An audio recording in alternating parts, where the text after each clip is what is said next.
Hello children, जय Somnath English medium school में आपका स्वागत है। आज हम 10th स्टैंडर्ड सब्जेक्ट संस्कृत और चैप्टर 6 काष्ठ खंड पढ़ेंगे। काष्ठ यानी वुड और खंड यानी पीस ऑफ वुड यानी लकड़ी का टुकड़ा। तो पहले के समय में गुरुकुल का सिस्टम था, स्कूल वाला नहीं था।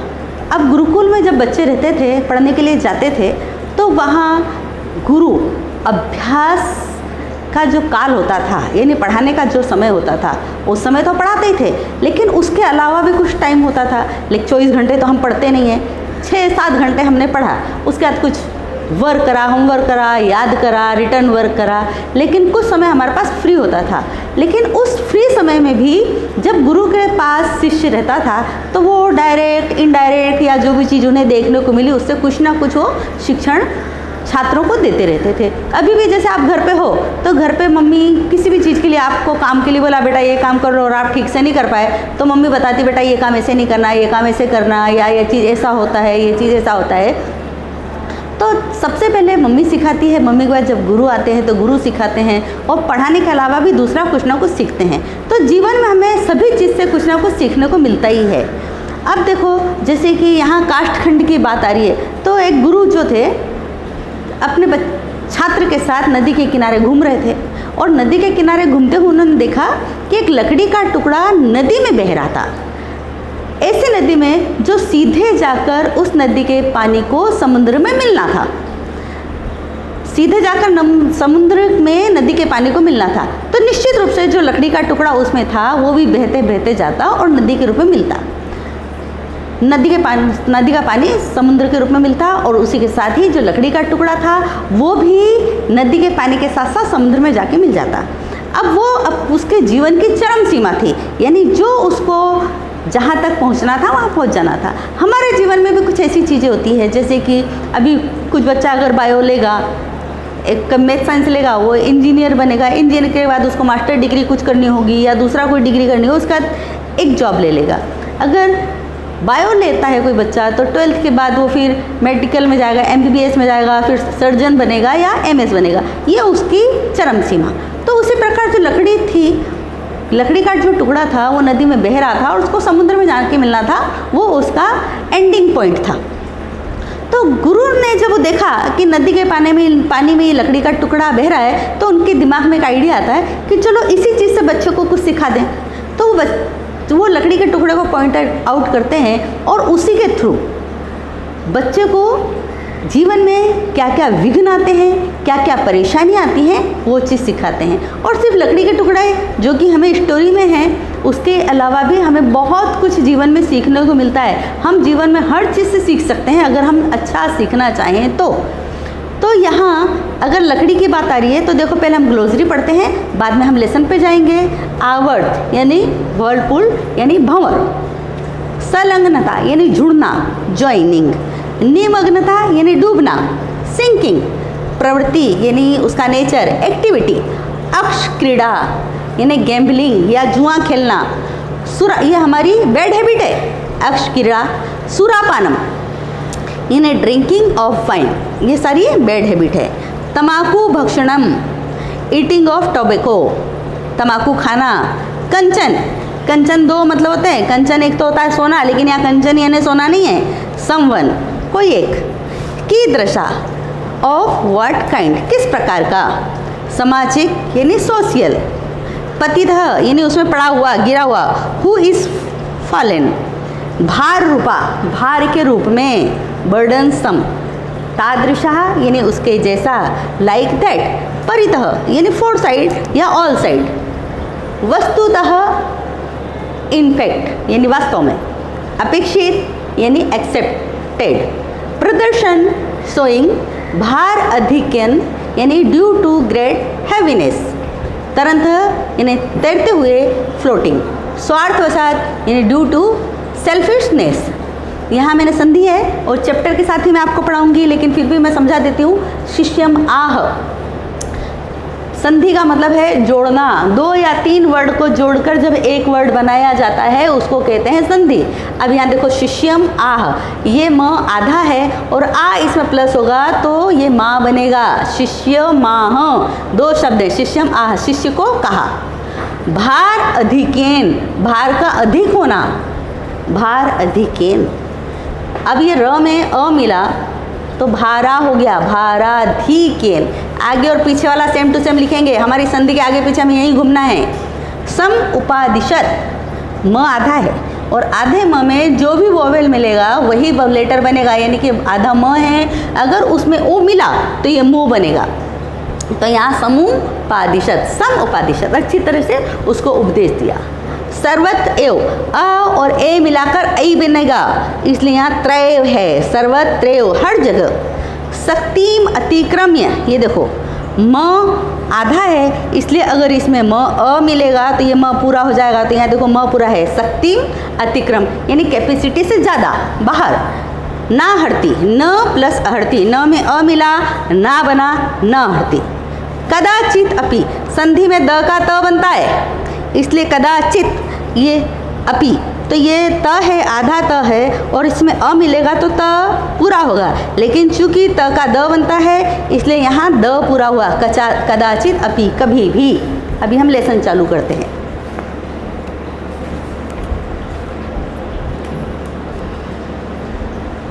पहली बात, ये जो लेसन है, ये जो संधि पढ़ी, ये ग्लोसरी पढ़ी, तो सबसे पहली बात तो मैं आपको हर बार हर लेसन में बोलती हूँ कि आप मेरे प्रोनाउंसिएशन पर ध्यान दो। अगर आप प्रोनाउंसिएशन बराबर करोगे तो लिखोगे भी बराबर। दूसरी बात, आप ग्लोसरी बराबर पढ़ो, 2-3 बार पढ़ो तो आपको ट्रांसलेशन भी अच्छे से याद हो जाएगा। तो इसमें ग्लोसरी, ट्रांसलेशन और शब्दों को जोड़ना और तोड़ना, जिस प्रकार शब्दों को जोड़ना और तोड़ने का मतलब ये है, तोड़ना या संधि करना और संधि जोड़ना यानी शब्दों को जोड़ना। तो ये जब आपको आ जाएगा, 2-3 वर्ड संस्कृत में एक साथ लिखे जाते हैं, जब आपको उनको डिवाइड करके पढ़ना आ जाएगा तो रीडिंग बराबर होगी, आप लिखोगे बराबर और कोई स्पेलिंग मिस्टेक नहीं होगी। जैसे कि आपके 9th चैप्टर में भी था, 5 चैप्टर में एक श्लोक था, माधुर्यम अक्षर व्यक्ति ह। माधुर्यम यानी मिठास, अक्षर व्यक्ति है नहीं, जो हम लेटर हम पढ़ रहे हैं सामने वाले को क्लियर सुनाई दे। पदच्छेद पदच्छेद यानी पदों को तोड़ना, पदों का विभाजन करना। जब हमें शब्दों को तोड़ना आ जाएगा, पहली बात हम मिठास के साथ पढ़ें, ऐसे लेटर पढ़ें कि सामने वाले को अच्छी तरह से सुनाई दे, उसको समझ में आ सके।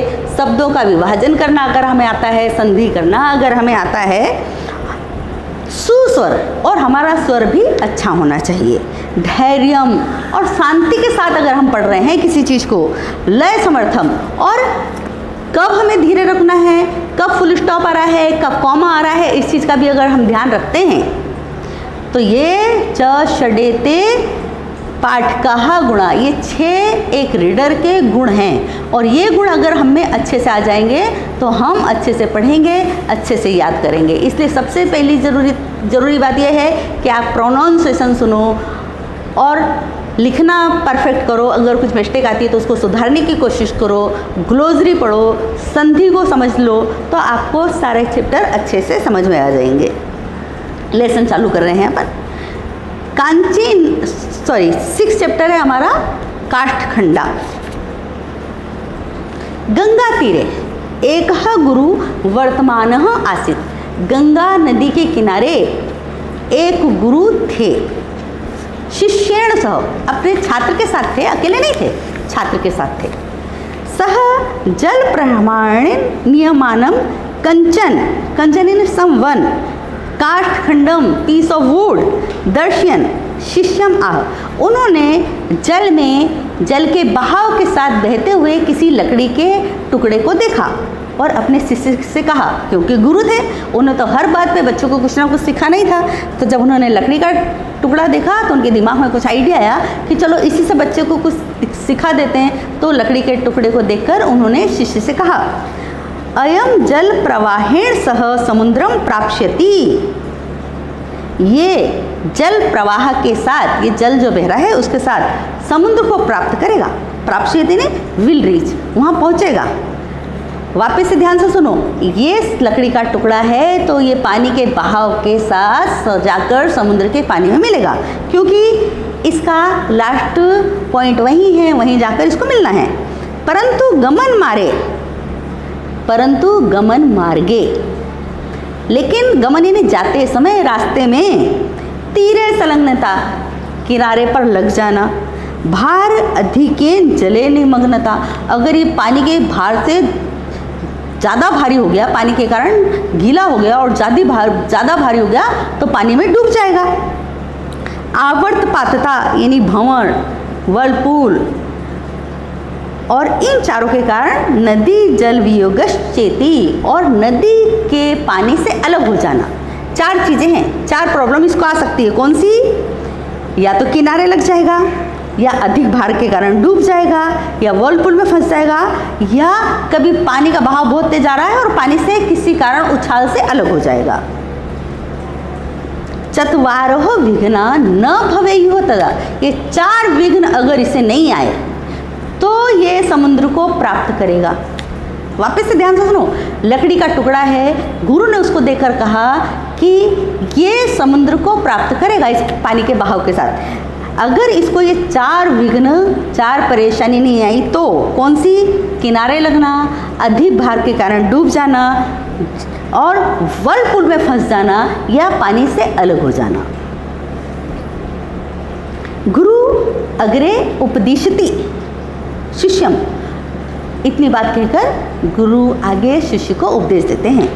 वयम सर्वे मानवाः अपि काष्ठखंडायुः, हम सभी मनुष्य भी लकड़ी के टुकड़े जैसे ही हैं। अस्माकं जीवन एवं नदी, हमारा जीवन भी नदी जैसा ही है। परिवारः प्रवाह रूप, और जो हमारा परिवार है वो पानी का बहाव है। तत्र स्नेह रूपम जलम बहती, और वहाँ बहता क्या है? हमारे परिवार का स्नेह रूप जलम। स्वीय परिवारे जीवनम जीवंत काष्ठ रूपा वयम सुखपूर्णम संसार समुद्रम अवश्यम प्राप्तुम शक्नोमि। यदि चत्वारो विघ्ना न भवन्ति तदा, अपने परिवार में जीवन जीते हुए हम सुख रूपी चरम तत्व को प्राप्त कर सकते हैं। अगर ये 4 परेशानी नहीं आई तो हम सभी अपने जीवन में सुख के चरम तत्व को प्राप्त कर सकते हैं। अगर ये 4 विघ्न नहीं आए तो देखो, जीवन में तकलीफें तो आती रहती है, कभी ये तकलीफ कभी वो तकलीफ, लेकिन हर तकलीफ से हम 5 चैप्टर में हमने सीखा ये कि अगर हम में कौशलता है, बुद्धि है, तो हम कम चीज़ में भी आराम से गुजारा कर सकते हैं, अच्छा जीवन जी सकते हैं। उसी प्रकार हमने 2nd चैप्टर में भी सीखा था, प्रत्युत्पन्नमति क्या बोलता है कि जैसी परिस्थिति हो वैसा हम काम निकाल लें, वो बुद्धिमान। तो जैसी परिस्थिति आ रही है उसका सॉल्यूशन तो हमें ही निकालना है, तो अगर हम निकाल लें तो उस परेशानी से बच सकते हैं। तो यहाँ क्या बोलते हैं, हम सुखरूपी समुद्र को अवश्य प्राप्त कर सकते हैं, लेकिन 4 प्रकार के विघ्न अगर हमारे जीवन में नहीं आए तब। जीवने की दृशः विघ्ना भवन्ति इति शिष्यम अपृच्छत्। अब शिष्य ने पूछा कि वो 4 प्रकार के विघ्न जीवन में कौन कौन से हो सकते हैं। गुरु सम उपदिश्यत, गुरु आगे समझाते हैं, उपदेश देते हैं। नदी रूपे जीवने आहार, आहार यानी फूड, निद्रा यानी स्लीप, भय आदयः फियरनेस, तीरभूता संति किनारे के समान है। तीरेषु संलग्नता नाम आहार, निहार, निद्रा, भय आदि नाम सेवने सततम प्रवृत्ति। और किनारे लगने का दूसरा नाम है कि हम खाने में, सोने में और डर में कंटिन्यू लगे रहें। वस्तु तस्तु आहार आदि सेवनीयाः भवन्ति, वास्तव में इनफैक्ट तो क्या होता है कि खाने वाली चीज़ें तो खाने योग्य होती है, खानी ही चाहिए। तथापि तत्र सततम संलग्नता विघ्न एव, लेकिन कंटिन्यू उसमें भिड़े रहना, उसमें लगे रहना रुकावट ही पैदा करेगा। संलग्नता है ना, एंगेज, कंटिन्यू उसमें एंगेज नहीं होना चाहिए, क्योंकि हम सोने का भी हमारा समय नहीं है, खाने का भी समय नहीं, कंटिन्यू खा रहे हैं और फिर डर भी लग रहा है। आहार निद्रा भयादुषु सततम प्रवृत्ति रूप विघ्न भवति, और अगर हम इन चीज़ों में कंटिन्यू लगे रहें, कंटिन्यू इंगेज रहें, तो ये रुकावट के समान होते हैं, ट्रबल होते हैं। चेत काष्ठखंडा रूपा वयम सुख रूपम समुद्रम प्राप्तुम न शक्नोति। और इस प्रकार हम अगर हम अपने आप को मान लें कि हम लकड़ी के टुकड़े हैं तो सुख रूपी समुद्र को प्राप्त नहीं कर सकते। अब इस पैराग्राफ को हम फिर से समझते हैं कि जीवन में खाना तो जरूरी है, खाएंगे तो सही, लेकिन खाना, सोना और डरना, उसमें हमें कंटिन्यू इंगेज नहीं होना चाहिए। अब देखो कि कंटिन्यू हमारे खाने का टाइम होता है, सुबह नाश्ता, दोपहर को खाना, शाम को 4-5 बजे भी थोड़ा बहुत नाश्ता हो जाता है और शाम और रात को खाना। अब इस बीच हम खाना खाने के लिए एक लिमिट होती है कि हमें कितना खाना चाहिए, कब खाना चाहिए और कैसे खाना चाहिए। लेकिन हम सुबह अगर नाश्ता भी आ गया, मान लो समोसे जलेबी आ गए तो 10-12 समोसे खा लिए, फिर अगर किचन में रखे तो भी मन उसी में लग रहा है, जलेबी में मन लग रहा है, समोसे में मन लग रहा है, दोपहर का भी खाना न शाम का भी खाना, और कंटिन्यू अगर हम खाते रहे तो फिर निश्चित रूप से हम फेट हो जाएंगे। फेट होंगे तो एक ना एक बीमारियां हमारे शरीर में लग जाएगी। दूसरी बात, उसमें पैसे भी हमारे जा रहे हैं। अब हमारा टाइम भी जा रहा है, पैसा भी जा रहा है और हम एक डिसीज़ भी पाल रहे हैं। अब हमने टाइम भी उधर ज़्यादा दिया, कंटिन्यू खा रहे हैं, हेल्थ भी फिट नहीं रही, तो फिर पढ़ने में भी मन नहीं लगा, क्योंकि ज़्यादा खाओ और सो, ऐसी बात हो जाएगी।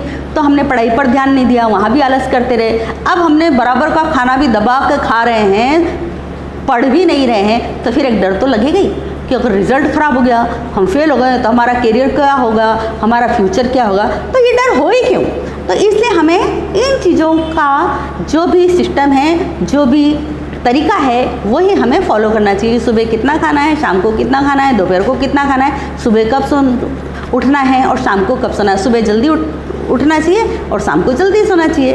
तो ये सारी चीज़ें अगर हम कंटिन्यू करते रहें तो कोई प्रॉब्लम नहीं आएगी। लेकिन कंटिन्यू अगर हम उसमें एंगेज हैं इन तीनों चीज़ों में, तो हम डरेंगे और फिर हम समुद्र रूपी, सुख रूपी समुद्र को प्राप्त नहीं कर सकते। अर्थात फिर हमारा जीवन अच्छा नहीं होगा, परेशानी होगी बाद में, क्योंकि हमने बीमारी तो पहले ही पाल ली है, ज़्यादा खाने का खर्चा भी बढ़ा लिया और हमें क्वालिटी तो अपने आप में पैदा नहीं की कि हम ज़्यादा इनकम कर सके, अपने परिवार का पालन कर सके। तो ये फिर हमें लाइफ में सुख नहीं देंगे।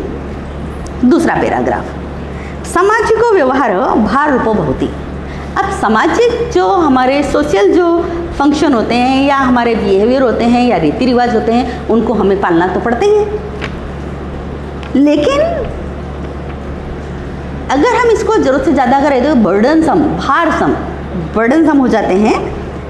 यद्यपि सामाजिक व्यवहार सर्वत्र एवं अपेक्षितो भवति। वास्तव में ये जो सामाजिक व्यवहार होते हैं ये एवरीवेयर एक्सेप्टेड होते हैं, सब जगह माने जाते हैं, परंतु सह शक्तिम अतिक्रम्य न भवेत्। लेकिन ये हमारी शक्ति के बाहर नहीं होने चाहिए, कैपेसिटी के बाहर नहीं होना चाहिए। जैसे कि चलो अभी राखी आ रही है तो हमारी इनकम कितनी होगी, उस हिसाब से हमें सबको देना है।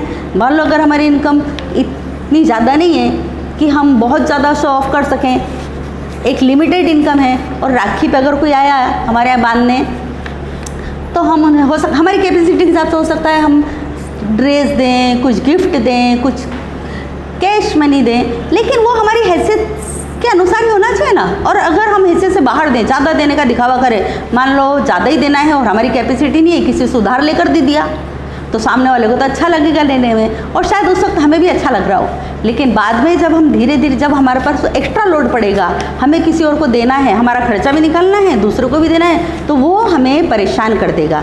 तो जो भी हम सामाजिक व्यवहार करते हैं हमारी कैपेसिटी से, हमारी इनकम से ज़्यादा नहीं होना चाहिए। ये जना स्वीकाम शक्तिम अतिक्रम्य सामाजिकान व्यवहारन कुर्वन्ति।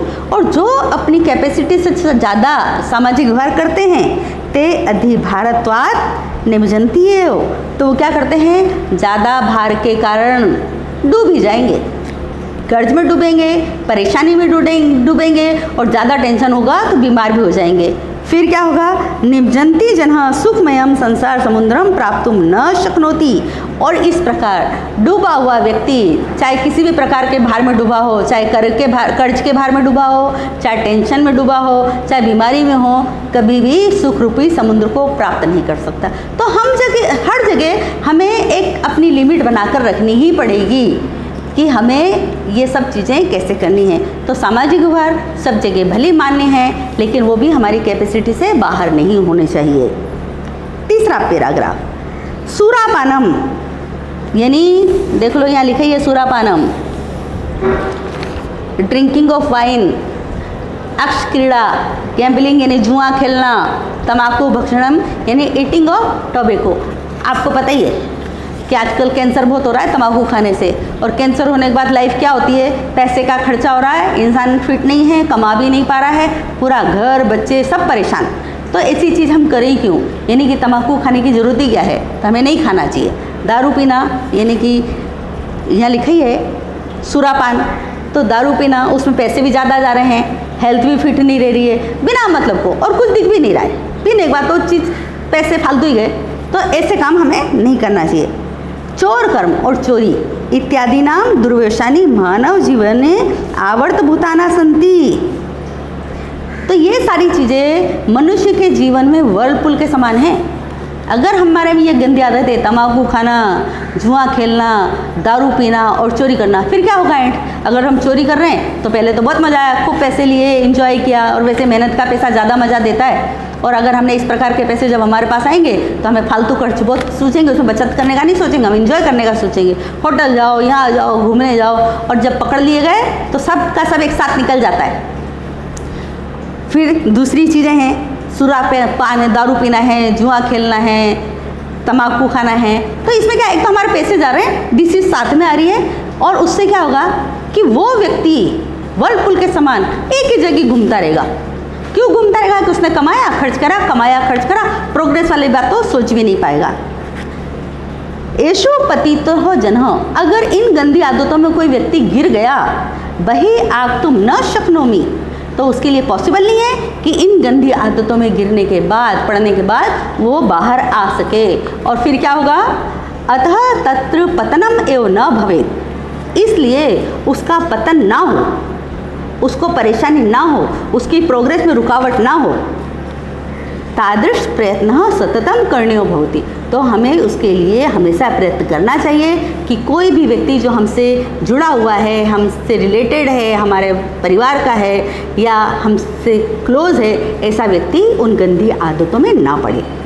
ये जनः व्यसनेषु पतिताः सन्ति, और जो लोग इन गंदी आदतों में पड़े होते हैं, गंदी हैबिट्स में पड़े होते हैं, ते तरन्तः अपि एकस्मिन् स्थाने परितः भ्रमंती, वो तैरते हुए भी जीवन रूपी नदी में तैर रहे हैं, लेकिन एक ही जगह घूमते रहेंगे, प्रोग्रेस नहीं करेंगे। घूमते रहेंगे इसका मतलब क्या है कि वो इनकम करेंगे, इनकम तो लेकर आए, चलो 10,000 ला रहे, 20,000 ला रहे, चाहे 1 लाख भी ला रहे हों, तो क्या होगा कि आदतें तो गंदी हैं। अगर कम ला रहा तो अकेले बैठ के पियेंगे, और ज़्यादा कमा रहे तो 2-4 जनों को बैठा के पी लेंगे, तो सारा का सारा पैसा वो खर्च कर देंगे, और फिर वो प्रोग्रेस के बारे में नहीं सोचेंगे कि बच्चों को आगे पढ़ाना है, घर बनाना है, या कुछ दूसरी प्रॉपर्टी कलेक्ट करनी है, या बच्चों को अच्छी लाइफ देनी है, क्योंकि उनका मज़ा किस में है? सिर्फ ड्रिंक करने में।